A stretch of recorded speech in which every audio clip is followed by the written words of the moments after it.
भाजप जर सत्तेमध्ये आला ना तर मराठी माणूस मुंबईच्या बाहेर फेकला जाईल। आज जे काही बाहेर घाण राजकारण भाजप करते ना त्याच्यामुळे मराठी माणसाचं खूप मोठं नुकसान होते। इलेक्शनच्या आधी ते म्हणतात की आम्ही इतके पैसे टाकू तितके टाकू, पण बऱ्याच लोकांना समजलं आहे की इलेक्शन आले की हे लोक लाडकी बहीण जागी करतात, त्याच्यानंतर ह्यांची लाडकी बहीण झोपून जाते। हाच आता भाजपसारखा सत्ताधारी पक्षाचा एक जबाबदार आमदार घाटकोपरमध्ये एका रिक्षाचालकावरती थेट हात उचलतो आणि मारहाण करतो। येणाऱ्या 15 वर्षात जो तुम्ही अभ्यास केला असेल, गुगल चेक केला असेल, जो पॉप्युलेशन वाढलं आहे, मतदार वाढलं, हे इम्पोर्ट केलेली माणसं आहेत, त्याच्यामुळे आपल्या महाराष्ट्रात मराठी मुंबईला त्रास होतो। लोकमत मुंबईमध्ये आपल्या सगळ्यांचं स्वागत। मी चिन्मय जगताप। आज मी आहे जोगेश्वरीमध्ये। खरं म्हणजे आपल्या सगळ्यांना माहिती आहे की राज ठाकरेंचं मिशन मुंबई सुरू झालं आहे। अशावेळी मी जोगेश्वरीमध्ये आहे। इथे देखील राज ठाकरे आले होते। इथल्या कार्यकर्त्यांना, इथल्या जे कोणी पदाधिकारी आहेत मनसेचे, त्यांना काय वाटते आपण जाणून घेतो आहे। आणि एकंदरीतच मुंबई महानगरपालिकेमध्ये जिथे भाजप आणि महायुतीचं आव्हान असणार आहे मनसेसमोर, तिथे ठाकरेंचा टिकाव कसा लागेल हे आपण जाणून घेतो आहे। आता वर्षातनं हे मला वाटतं मागच्या 1 वर्षात ही 3री व्हिजिट असेल जोगेश्वरी विधानसभेत साहेबांची। अतिशय उत्साहाचं वातावरण होतं आज जोगेश्वरीमध्ये। सर्व मनसे पदाधिकारी जे महिला पुरुष होते ते पूर्ण उत्साहाने साहेबांचं स्वागत करायला आतुरतेने वाट बघत होते। आणि आता महानगरपालिकेच्या निवडणुकीच्या तोंडावरती अशा प्रकारे साहेबांची व्हिजिट ही सगळ्यांना स्फूर्ती देणारीच आहे। मात्र पाहायला गेलं तर मुंबई महानगरपालिकेची निवडणूक आली आहे। 2 ठाकरे एकत्र येत आहेत। संघर्ष आपण बघितला आहे शिवसेना आणि मनसेचा। जेव्हा 2 बंधू एकत्र येतात, मात्र कार्यकर्ते एकत्र आलेत का मनाने? 100% आलेले आहेत। कार्यकर्ते युतीची कधी घोषणा होते ठाकरे बंधूची, त्याची आतुरतेने वाट बघत आहेत। व्यवस्थित सगळ्यांना ह्या सगळ्या विषयाची आतुरता लागलेली आहे। नक्कीच दादा, काय सांगाल? खरं म्हणजे शाखेचं आपण बघितलं कशावर उद्घाटन झालं, यावेळेस काय कानमंत्र मिळालं तुम्हाला?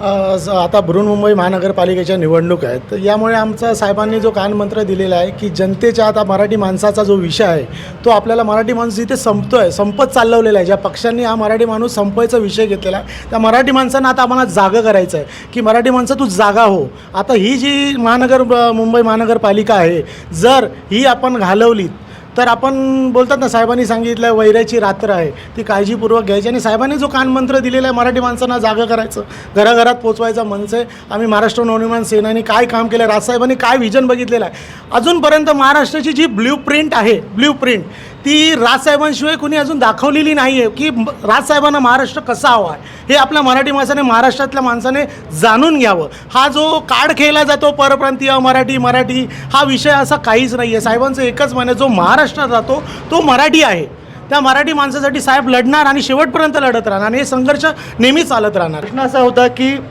ठाकरेंचं जर पाहायला गेलो तर मराठी मतांवर पूर्ण अवलंबून आहेत ते। अशा वेळेस जे अमराठी मतं आहेत ती मुंबईतले एकत्रित झाले तर काय कराल? आता तुम्ही बघाल, गेले 30-40 वर्षापर्यंत ठाकरे कुटुंबासोबत मराठी माणूस असू दे की परप्रांतीय असू दो, हा ठाकरेंसोबतच राहिलेला आहे। हल्ली 15 वर्षाचं जर तुम्ही कॅल्क्युलेशन केलं, जे मतदार वाढलेले आहेत ते बाहेरून इम्पोर्ट केलेले आहेत, ते परप्रांतीय आहेत, त्यांच्यावर आक्षेप आहे, त्याच्यामुळे तो त्रास होतो आहे। पण जे सुरुवातीपासून 30-40 वर्षापासून आपल्या महाराष्ट्रात राहत आहेत ते परप्रांतीय अमराठी कुठलेही असू दे, ते महाराष्ट्रासाठी झटतात, ते मराठी आहेत। तेच राजसाहेबांचं म्हणणं आहे की जे आजच्या डेटमध्ये तुम्ही बघाल मराठी माणसांची मुलं, जी मराठी मुलं आहेत ती आज त्यांना बेरोजगार नाही आहेत। का बेरोजगार नाही आहे? कारण की येणाऱ्या 15 वर्षात जो तुम्ही अभ्यास केला असेल, गुगल चेक केला असेल, जो पॉप्युलेशन वाढलं आहे, मतदार वाढलं, हे इम्पोर्ट केलेली माणसं आहेत, त्याच्यामुळे आपल्या महाराष्ट्रात मराठी मुंबईला त्रास होतो आहे। आता आपण पश्चिम उपनगरामध्ये आहोत। वेस्टर्न लाईनला पाहिलं तर जोगेश्वरी नंतर जो पट्टा सुरू होतो तिथे खरंच मराठी माणूस खूप कमी झाला आहे, दिसतंय आपल्याला। आपण बघितलं तर मराठीत बोललंही जात नाही आपण समोरशी। अशा वेळेस त्या पट्ट्यामध्ये मनसेचा, ठाकरेंचा टिकाव कसा लागेल?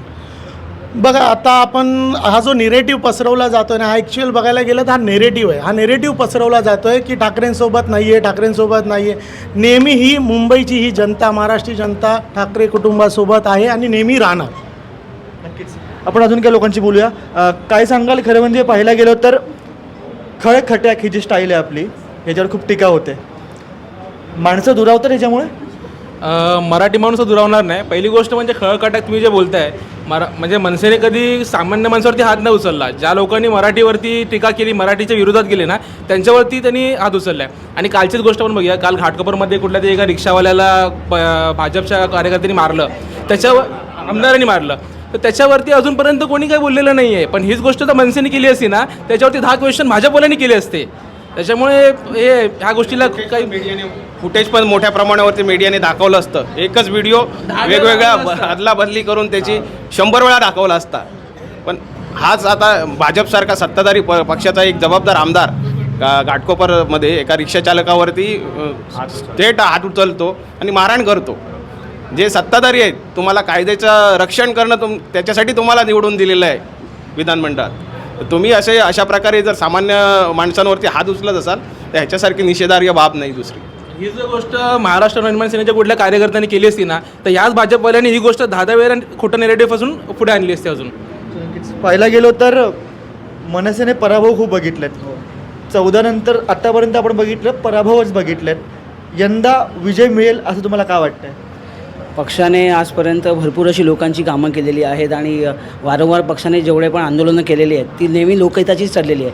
जसं आता माझ्या मित्राने सांगितलं की फेक नेरेटिव्ह पसरवला गेला पक्षाच्या बाबतीत, आणि त्याचा जो फेक नेरेटिव्ह पसरवल्यामुळे जे काय लोकांच्या मनात मनसेबद्दल जी चुकीची भावना निर्माण केली गेली, स्पेशली जेव्हा म्हटलं जातं की राजसाहेब परप्रांतीयांना इथे महाराष्ट्रात बघून घेत नाही, पण असे भरपूर परप्रांतीय आहेत जे महाराष्ट्र नवनिर्माण सेनेसोबत आहेत आणि त्यांच्याबरोबर आमच्याबरोबर भरपूर असे कार्यकर्ते जे आमच्यासोबत काम करतात आणि ते राजसाहेबांना मानतात. तर असे फेक नेरेटिव्ह पसरल्यामुळे भरपूर पक्षाचं असं नुकसान झालं आहे. पण पक्ष ठाकरेंचा महापौर झाला तर तो खान होईल यावर तुम्हाला काय वाटतं? अजिबातच नाही. महाराष्ट्र नवनिर्माण सेना आणि ठाकरे ब्रँड ह्यांचा जर महापौर होतो तो नक्कीच तो मराठीच होणार आणि याची 100% आम्हाला खात्री आहे. आणि तो ह्यावेळी महानगरपालिकेच्या मुंबई महानगरपालिकेच्या निवडणुकीत महाराष्ट्र नवनिर्माण सेना आणि उभाटाचाच मराठी उमेदवार म्हणून महापौर बसणार आहे. तर तुम्हाला काय वाटतं?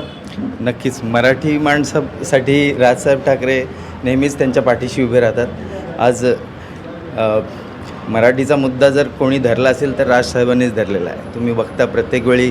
पण समजा यावेळेस ठाकरेंची सत्ता नाही आली तर मुंबई तुटेल का? तुम्हाला काय वाटतं? नाही, राजसाहेब ठाकरे असताना मुंबई तुटणं शक्य नाही आहे. कारण त्यांनी जे कानमंत्र आपल्या मराठी माणसांना दिलेले आहेत, आमच्या कार्यकर्त्यांना दिलेले आहेत ना, मराठी माणसाला तोडणं तेवढं शक्य नाही आहे. नक्कीच. तुम्हाला काय वाटतं की जर उद्या ठाकरेंची सत्ता गेली तर मुंबई तुटू शकते का? मराठी माणसाचं खूप मोठं नुकसान होईल याच्यामध्ये. ही गोष्ट खरी आहे. कारण भाजप जर सत्तेमध्ये आला ना, तर मराठी माणूस मुंबईच्या बाहेर फेकला जाईल. आज जे काही बाहेर घाण राजकारण भाजप करते ना, त्याच्यामुळे मराठी माणसाचं खूप मोठं नुकसान होते. जर भाजप सत्तेत आलं तर मराठी माणसाचं खूप मोठं नुकसान होणार आहे. त्याच्यामुळे मनसे सत्तेत येणं किंवा मराठी माणसं जर आपलं वर्चस्व ठेवायचं असेल तर ठाकरेंसाठी महानगरपालिका असणं खूप महत्त्वाचं आहे. काय सांगाल? आज महाराष्ट्राच्या विधान परिषदेमध्ये आणि विधानसभेमध्ये विरोधी पक्षनेता जे घटनात्मक पद आहे ते भाजप त्याच्यासाठी आडकाठी करत आहे.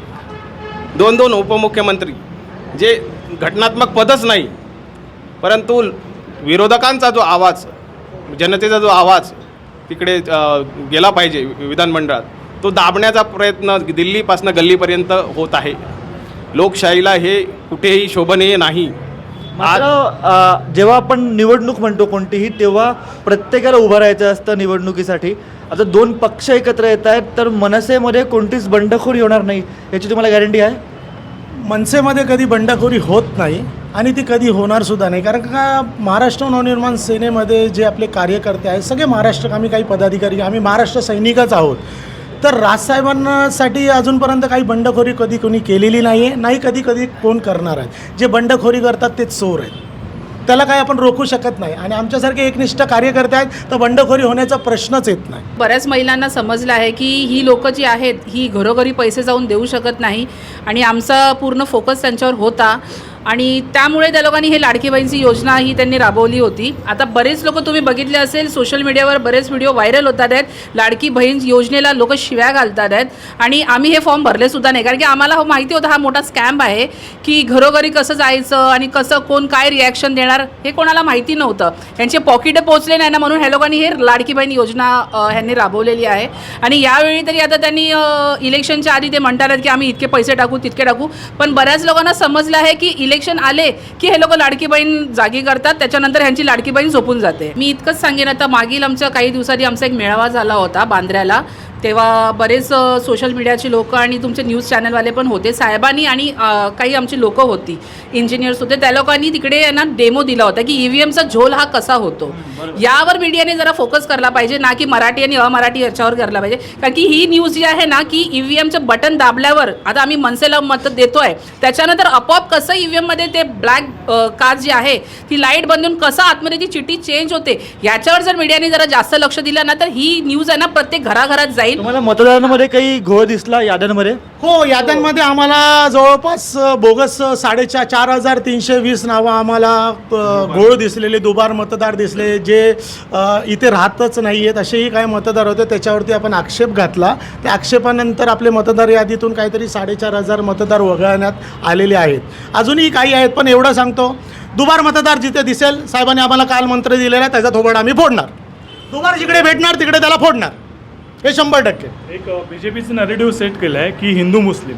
आज तुम्ही BJPच्या हा वेबसाईट आहे BJPची, त्यात मायनॉरिटी सेल आहे मोर्चा, यात जे सगळे मुस्लिम्स आहेत. तुम्ही बघूया शेकडोने मुस्लिम भरलेत आणि हे लोक बोलतात की हिंदू पूर्ण हिंदू राष्ट्र, हिंदू आम्हाला हिंदू पाहिजे. हिंदू हे काही नाही आहे, फक्त हे दोघेपणा आहे त्यांचा. इथे मराठी भाषा चालेल आणि मराठी माणूसच चालेल इकडे. आता आपण पालघरचा मुद्दा बघितला असेल, 3 किलोमीटर महाराष्ट्राच्या बॉर्डरच्या आतमध्ये गुजरातची बॉर्डर आलेली आहे. तर ती कशी आलेली, म्हणजे हळूहळू यांना कसा कब्जा करायचा आहे, महाराष्ट्रावरती कसा कब्जा करायचा, मुंबई कशी गिळायची आहे, हे हळूहळू आपल्याला साध्य दिसतं. पण या मुद्द्यावर विधानसभेत अजून काही प्रश्न मांडले गेले नाही आहे का, हे आम्ही सत्ताधाऱ्यांना विचारतो प्रश्न. का महाराष्ट्राचे तुकडे करायला लागले? आता तो विदर्भ वेगळा विदर्भ, बावनकुळे साहेबांनी स्टेटमेंट दिलेली आहे की विदर्भ हा वेगळा करायचा. का महाराष्ट्र कोण तोडतं आहे, कोण फोडतं हे आपल्याला स्पष्ट दिसतं आहे. हे तुम्ही जनतेला दाखवावं ही आम्ही तुम्हाला विनंती करतो. आणि साहेबांचा जो आदेश असेल ते तर आम्ही पुढे करणारच आहोत. आम्ही रस्त्यावरचे सत्तेतली माणसं आहोत, तर आम्हाला ते कसं घ्यायचं आहे ते आम्ही घेऊच, एवढंच आम्हाला तुम्हाला बोलायचं आहे. तर इथे जे दिसत आहेत ना, हे सर्व सन्मान्य राजसाहेबांना मानणारे कट्टर महाराष्ट्र सैनिक आहेत. म्हणजे मी 2009 पक्ष स्थापन झाल्या नंतरपासून आत्तापर्यंत मी आहे ना सन्मान्य राजसाहेबांना मानत आलो आहे. मी आहे, माझा मित्र प्रथमेश गावडे साहेब आहेत, आमचे भरतदादा आहे. त्याच्यामुळे इथे बंडखोरी आमच्या रक्तामध्ये नाही आहे. आम्ही कट्टर आहोत आणि कट्टरच राहणार आहोत. त्याच्या आधी पक्ष फुटला आमचा इथेच, पण आम्ही अजून आलो नाही इकडे. पूर्ण म्हणजे अर्धा पूर्ण पक्ष फोडला इकडे. ते आता BJPमध्ये आहेत, तिकडे खुशी आहेत का माहिती नाही आम्हाला, पण आमचं इथे आहे, चांगलं चाललं आहे. एकंदरीतच काय तर मुंबईत ठाकरेंची सत्ता हवी, कारण की मुंबईत जर मराठी माणूस टिकवायचा असेल, मराठी टिकवायची असेल तर ठाकरेच हवेत, असा दावा या ठिकाणी करण्यात आला आहे. यामुळे आगामी काळात, आगामी निवडणुकीत मराठी माणूस किंबहुना मुंबईकर नक्की कोणाला साथ देतो हे पाहणं उत्सुकतेचं असणार आहे. बघत रहा लोकमत मुंबई.